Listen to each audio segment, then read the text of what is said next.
Hi மகளே, எல்லாருக்கும் வணக்கம். Welcome to the channel KV Talkies. இன்றைக்கி நம்ம கோயில்பட்டி ரயில்வே ஸ்டேஷனில் தான் இருக்கோம். எதுக்காக இங்கே வந்திருக்கோன்னு எல்லாத்துக்குமே தெரிஞ்சிருக்கும். பின்னாடி பேனர் பார்த்தோன்னே எல்லாத்துக்குமே தெரிஞ்சிருக்கும். இன்றைக்கி பாரத பிரதமர் நரேந்திர மோடி அவர்கள் 3 வந்தே பாரத் ரயில்களை அந்த 3 ரயிலுமே கொடி அசைச்சு தொடங்கி வச்சிருக்கிறாரு. எந்தெந்த ரயில் அப்படின்னு பார்த்தீங்க அப்படின்னா, மீரட் சிட்டியிலேருந்து லக்னோவுக்கு ஒரு வந்தே பாரத் ரயிலும், மதுரையிலேருந்து பெங்களூருக்கு ஒரு வந்தே பாரத் ரயிலும், சென்னை எக்மோரில் இருந்து நாகர்கோவில் வரைக்கும் ஒரு வந்தே பாரத் ரயிலும் தொடங்கி வைக்கிறாங்க. இதில் இன்னொரு ஸ்பெஷலான விஷயம் என்ன அப்படின்னா, கோயில்பட்டியில் எல்லாருடைய ஆசைகளையுமே இந்த வந்தே பாரத் ரயில் பூர்த்தி பண்ணியிருக்கு அப்படின்னு தான் நம்ம சொல்லி ஆகணும். ஏன்னா இதுக்கு முன்னாடி விட்ட வந்தே பாரத் ரயில் கோயில்பட்டியில் நிற்காமல் போனது ஒரு காரணம். ஸோ அதனால் நிறைய பேர் போராட்டம் பண்ணியிருக்காங்க, நிறைய சமூக ஆர்வலர்கள் போராட்டம் பண்ணியிருக்காங்க, அரசியல் கட்சி தலைவர்கள் போராட்டம் பண்ணியிருக்காங்க. ஸோ இதுக்கெல்லாம் ஒரு பலன் கிடைத்த பலனாக இன்னைக்கு விட போகிற இந்த வந்தே பாரத் ரயில் கோயில்பட்டியில் நின்று செல்லும் அப்படின்னு அறிவுறுத்தியிருக்காங்க.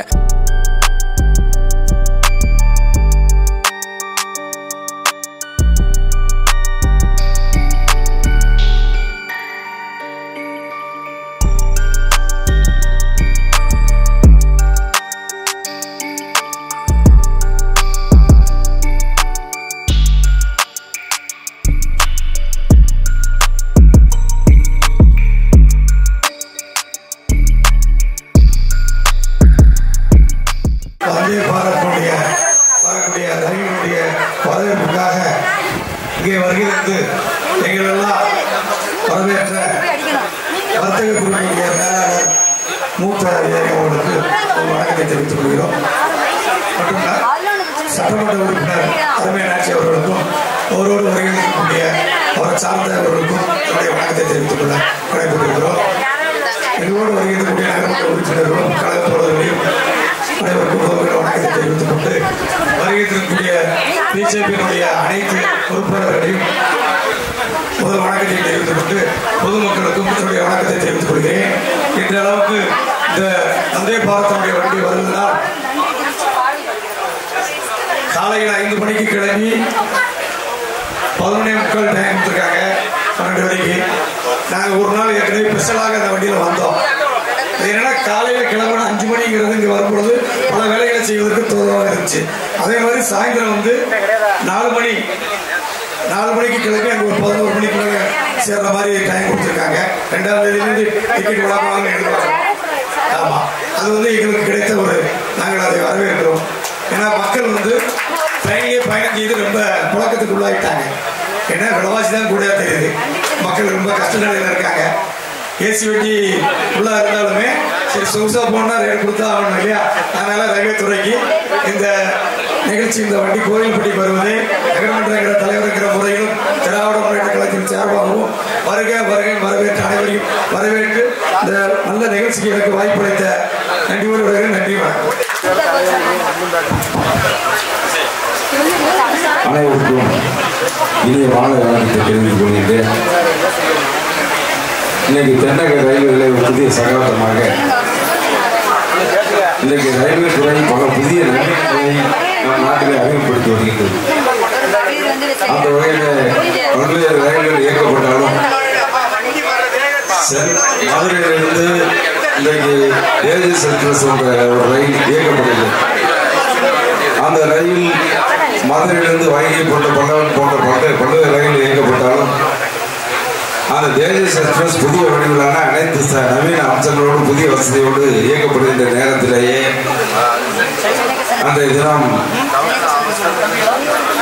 மாண்புமிகு முன்னாள் முதலமைச்சர் எதிர்க்கட்சி தலைவர் எடப்பாடி அவருடைய அனுமதியை பெற்று நான் டெல்லி சென்று அன்றைக்கு மத்திய அமைச்சராக ரயில்வே துறை அமைச்சராக இருக்கின்ற அஸ்வினி வைஷ்ணவ் அவர்களை டெல்லியிலே நேரடியாக சென்று அங்கே சந்தித்து இந்த கோரிக்கை இந்த தேஜஸ் எக்ஸ்பிரஸ் ரயிலை திருநெல்வேலி வரை வரைந்த நேரத்தில் தென் மாவட்ட மக்கள், குறிப்பாக நமது மாவட்டத்திற்கு தூத்துக்குடி தலைநகராக இருந்தாலும் ரயில்வே வழித்தடத்திலே கோயில்பட்டி தான் அனைத்து சேவைகளையும் பெறுகின்ற ஒரு முக்கியமான நகரமாக இருக்கின்றது என்பதை இன்றைக்கு ரயில்வே துறை கண்கூடாக இன்றைக்கு சீனியர் டிசிஎம் கணேஷ் அவர்கள் வந்திருக்கின்றார். இந்த நிகழ்ச்சிக்கு சிறப்பு விருந்தினராக அவர்தான் பார்க்கின்ற நேரத்திலே மட்டும் நேரடியாக பார்க்கின்றார். ஃபிசிபிலிட்டியை எடுத்து பார்த்தார். அங்கே ரயில்வே துறையில் முதல்ல அதுக்கு அடுத்தபடியாக சென்னை திருநெல்வேலி எக்ஸ்பிரஸ் இங்கே இயக்கப்பட்டது. அந்த வந்தே பாரத் ட்ரெயின் வந்த பிறகு நமது தென் மாவட்டங்களுக்கு முதன்முறையாக இந்த சென்னை வந்தே பாரத் இன்றைக்கு மத்திய அரசால் இன்றைக்கு மாண்புமிகு பாரத பிரதமர் மோடி அவர்கள் இன்றைக்கு வீடியோ கான்ஃபரன்ஸ் மூலமாக காணொலி தொலைக்காட்சி வாயிலாக துவக்கப்பட்ட நேரத்தில் அதே போலதான் அந்த ரயிலும் துவக்கப்பட்டது. அதுதான் முதலாக நமது பகுதிக்கு வந்த முதல் ரயில். அந்த நேரத்தில் நானும் உங்களுடைய மக்களுடைய பிரதிநிதி, கோவில்பட்டி தொகுதியுடைய மக்களுடைய பிரதிநிதி என்ற வகையிலே நான் உடனடியாக அன்றைக்கு ஆர்.என். சிங் அவர்களை தென்னகத்து பொதுமேலாளர் அவர்களை சந்தித்து கோவில்பட்டியிலே அதை நிறுத்தத்தை தர வேண்டும் என்ற கோரிக்கை வைத்தேன். அந்த நேரத்தில் பல்வேறு அரசியல் கட்சிகளும் அந்த கோரிக்கை வைத்தன. நமது நாடாளுமன்ற உறுப்பினர் திருமதி கனிமொழி அவர்களும் அந்த கோரிக்கை வைத்தார். மறுமலர்ச்சி திராவிட முன்னேற்ற கழகத்தினுடைய பொதுச்செயலாளர் அவர்கள் அண்ணன் வைகோ அவர்களும் அந்த கோரிக்கையை வைத்தார்கள். ஆனால் அந்த கோரிக்கை அன்று ஏற்றுக்கொள்ளப்படவில்லை. அன்றைக்கு என்ன சொன்னார் சொன்னால், தென்னக பொது மேலாளர் ஆர்.என். சிங் அவர்கள் எனக்கு பதிலளிக்கின்ற நேரத்தில் அந்த ரயிலுக்கு ஏற்கனவே விருதுநகரில் காமராஜர் பிறந்த இடம், அதுபோக ஒரு மாவட்டத்தின் தலைநகர் என்ற வகையில் நாங்கள் அங்கே விருதுநகரில் அந்த ரயில் நிறுத்தத்துக்கு பரிந்துரை செய்து விட்டோம். அதற்கு அடுத்தபடியாக கோவில்பட்டி என்பது அங்கிருந்து 48 கிலோமீட்டர் தான். அந்த வந்தே பாரத் ரயில் அதிக வேகத்துடன் குறைந்த நேரத்தில் பயணிப்பதுதான் அந்த வந்தே பாரத் ரயிலின் நோக்கம். எனவே நாங்கள் விருதுநகரில் அந்த ரயில் நிறுத்தத்தை அறிவித்த பிறகு அதற்கு அடுத்தபடியாக கோவில்பட்டியில் அந்த ரயில் நிறுத்த இயலாது என்ற கருத்தை சொன்னார். நான் உடனடியாக சொன்னேன், அந்த ரயில் விருதுநகரில் காமராஜர் பிறந்தது இடம் என்ற வகையில நீங்கள் சொல்லியிருந்த நேரத்தில் எங்கள் கோவில்பட்டிக்கும் பல பெருமைகள் உண்டு. கோவில்பட்டியை பூர்வீகமாக கொண்டு எட்டையாவரத்தில் பாரதியார் பிறந்த மண், எங்களுடைய மண் வீரபாண்டிய கட்டபொம்மன் பிறந்த மண். அந்த வகையில விடுதலை போராட்ட வீரர்களுக்கு மைய பகுதியாக இருக்கின்றது கோவில்பட்டி. அந்த வகையில் சிறப்பு நிகழ்வாக எங்கள் கோவில்பட்டியை நீங்கள் எடுத்து அந்த ரயிலை நிறுத்தலாம் என்று சொன்னோம். ஆனால் அதுக்கு எழுத்துப்பூர்வமாகவே எனக்கு ரயில்வே துறையிலிருந்து பதில் எப்படி அனுப்பினார்கள் என்று சொன்னால், 48 கிலோமீட்டர் தான் ரயில்வே தூரமாக 48 கிலோமீட்டர் விரைந்தது. விருதுநகரிலிருந்து கோவில்பட்டியை நாம் பார்க்கின்ற நேரத்தில் 48 கிலோமீட்டர் அந்த நிறுத்தத்தை நிறுத்த இயலாது. 50 கிலோமீட்டருக்கு ஒரு நிறுத்தம், 50 தாண்டி தான் நிறுத்தம் என்ற வகையிலே வந்த நேரத்தில் அதை மேற்கொண்டு நாம் அதை அழுத்தப்படுத்த முடியாமல் இருந்த சூழ்நிலை இருந்தது. எனவேதான் அடுத்த ரயிலாக இந்த சென்னை நாகர்கோவில் வந்தே பாரத் இயக்கப்படுகிறது என்ற தகவல் வந்தவுடன் வந்த 2 நாட்களிலேயே நான் அன்றைக்கு சட்டமன்ற நடைபெற்ற நிகழ்வாக இருந்த நேரத்தில் 14/6/2024 என்று நான் பொதுமேலாளரிடம் நேரம் கேட்டிருந்தேன். சட்டமன்றம் நடைபெற்றாலும் கூட மாலை 3 மணிக்கு எனக்கு நேரம் ஒதுக்கினார்கள். நான் உடனடியாக எங்களுடைய கட்சி தலைவர் ஆனால் எடப்பாடி தலைவருடைய அனுமதியை கேட்டு சட்டமன்றத்திலிருந்து நான் அங்கே சென்று இந்த விஷயமா பார்க்க வேண்டும் சொன்ன உடனே நீங்கள் போய் அவரை சந்திங்கள் என்று சொன்னார்கள்.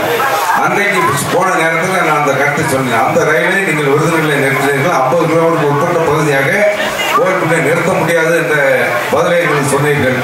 ஆனால் இதிலே அப்படிப்பட்ட நிலையை எடுக்காமல் நீங்கள் விருதுநகரில் இருந்தாலும் சரி நிற்கவிட்டாலும் சரி எங்களுக்கு அதை பற்றி கவலை இல்லை. இந்த ரயில் கோவில்பட்டியிலே எங்களுக்கு நிறுத்தத்துக்கு வந்தாக வேண்டும். ஏனென்றால் வணிக ரீதியாக நாளும்போது வளர்ந்து வருகின்ற பகுதி மட்டுமல்லாமல் பல்வேறு ராணுவ வீரர்கள் பல தொழில் நிமித்தமாக வடமாநிலங்களுக்கு செல்கின்ற நிலையிலே கோவில்பட்டி ரயில் நிறுத்தம் 4 மாவட்டத்திற்கு எப்படி டெல்லியிலே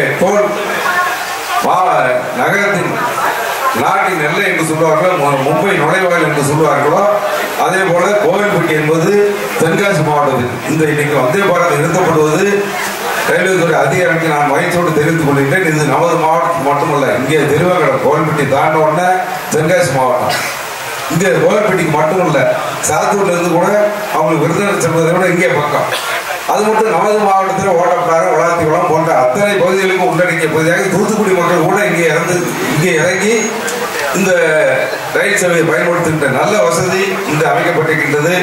அதற்காக மாண்புமிகு பிரதமர் மோடி அவர்கள் பல்வேறு இந்த ரயில்வே துறையிலே பல மாற்றங்களை நேற்று 2 தினங்களுக்கு முன்பாக தொலைக்காட்சியில் பார்த்தேன். அடுத்த இதே டிசம்பருக்குள் சிறுபேர் வசதியோடு படுக்கை வசதியோடு வந்தே பாரத் ரயில் இயக்கப்படுகிறது என்ற கருத்து வெளியிடப்பட்டது. அதை ஒரு குறும்படமாக டிவியில் வெளியிட்டார்கள். அப்படி வெளியிடுகின்ற நேரத்திலேயும் ஏதாவது ஒரு ரயில் நிச்சயமாக தென் மாவட்டங்களுக்கு கிடைக்கும். அந்த தென் மாவட்டங்களுக்கு கிடைக்கின்ற நேரத்தில் அந்த ரயிலும் இங்கே நிறுத்தப்பட வேண்டிய கோரிக்கை இதே மேடை இப்பொழுதே நான் வைக்க கடமை. இது நம்முடைய கடமை. இதுல அரசியலோ கட்சிக்கு இடமே இல்லை. ஏன்னா மக்கள் பண்ணி நமது கோவில்பட்டி நகரில் இது மிக பிரதானமான நமக்கு. நான் அங்கே ரயில்வே அமைச்சர் அஸ்வின் கோட்சே அவர்களை வைஷ்ணவ் அவர்களை பார்க்கின்ற நேரத்தில் அம்ருத் திட்டத்தில் ஏஎன்எஸ் என்று சொல்லக்கூடிய அம்ருத் திட்டத்தில் உங்கள் கோவில்பட்டிக்கு இத்தனை கோடி ரூபாயில நான் எஸ்கலேட்டர் வேணும், வேட்டிக்கார் வேணும், லிப்ட் வேணுங்கிற கோரிக்கைலாம் அந்த லெட்டர் கொடுத்திருந்தா அது பத்திரிகைக்கு ஏற்கனவே பத்திரிகைகளுக்கு அந்த நேரம் அளிக்கப்பட்டது. அவர் ஒரே வார்த்தையாக சொன்னார்கள், அவர் உதவியாளர் அளித்து அம்ருத் திட்டத்தில் கோவில்பட்டி ரயில்வே ஸ்டேஷன் இணைக்கப்பட்டிருக்கின்றது. பல கோடி ரூபாயில மிக பிரமாண்டமாக இன்றைக்கு உள்ள நவீன தொழில்நுட்பத்தோடு அத்தனை வசதிகள் அங்கே வரும். அந்த வசதி அங்கே உங்களுக்கு வரப்போகிறது என்று சொன்னார்கள். இன்றைக்கு அந்த வேலையும் துவங்கப்பட்டு மிக சிறப்பாக நடைபெற்றுக் கொண்டிருக்கின்றது. அதையும் இந்த நேரத்தில் நான் பதிவு செய்து விரைவில் இன்றைக்கு மதுரையிலிருந்து இன்றைக்கு இந்த ரயில் இயக்கப்படுகின்ற நேரத்தில் மதுரையிலிருந்து பெங்களூருக்கு ஒரு ரயில் இயக்கப்பட்டிருக்கின்றது, வந்தே பாரத் ரயில். நேற்று திருநெல்வேலி மக்கள் அந்த கோரிக்கையை வைத்தார்கள். ஏன்னா பெங்களூருக்கு ஓசூர் வழியாக செல்கின்ற நேரத்தில் தென் மாவட்ட மக்கள் பயன்படுத்த வசதியாக இருக்கு. எங்களுக்கு அந்த ரயிலை திருநெல்வேலி வரை நீட்டிக்க வேண்டும் என்ற கோரிக்கை நேற்று திருநெல்வேலி மக்கள் வைத்திருக்கின்றார்கள். இந்த மேடையின் வாயிலாக அந்த கோரிக்கை நானும் வலியுறுத்த விரும்புகின்றேன். அந்த மதுரையிலிருந்து ஓசூர் வழியாக பெங்களூர் செல்லக்கூடிய அந்த வந்தே பாரத் ரயிலும் திருநெல்வேலி வரை நீட்டிக்கப்படுகின்ற நேரத்தில் கோவில்பட்டியிலே அதுக்கு நிறுத்த வேண்டும் என்பதையும் பதிவு செய்து இந்த நல்ல நிகழ்ச்சியில் கலந்து கொண்டு வாய்ப்பை வழங்கிய ரயில்வே துறைக்கு மீண்டும் நெஞ்சார்ந்த நன்றி தெரிவித்து வந்திருக்கின்ற நகரச் செயலர் உட்பட எங்களுடைய நகரச் அமைச்சரோட விஜயவாணன் உட்பட எனக்கு முன்பாக வாழ்த்துறை வழங்கி அமர்ந்திருக்கிற கோவில்பட்டி நகரமன்ற தலைவர் கருணாநிதி உட்பட அத்தனை பேரையும் வருவது என்று வரவேற்று இன்றைக்கு பாஜக வேண்டது தோழர்கள் வந்திருக்கின்றார்கள். மற்ற அரசியல் கட்சிகள் அத்தனை பேர்களுக்கும் இங்கே பல்வேறு இயக்கங்கள் அவர்களை நாம் பாராட்ட வேண்டும். இன்னைக்கு கருத்துரிமை பாதுகாப்பு இயக்கம் வந்திருக்காங்க, லைன்ஸ் ரோடு வந்திருக்காங்க. இவங்கெல்லாம் கோரிக்கை வச்சாங்க, எல்லாரும் அவங்களுடைய கடமை செஞ்சாங்க. அவங்களுடைய கோரிக்கை வைத்தாலும் நாம் அதில் முனைப்பாக இருந்து வெற்றி பெற்றிருக்கின்றோம் என்ற கருத்தை மட்டும் பதிவு செய்து வாய்ப்பு நாட்டினுடைய விடைபெறுகின்றேன். நன்றி, வணக்கம்.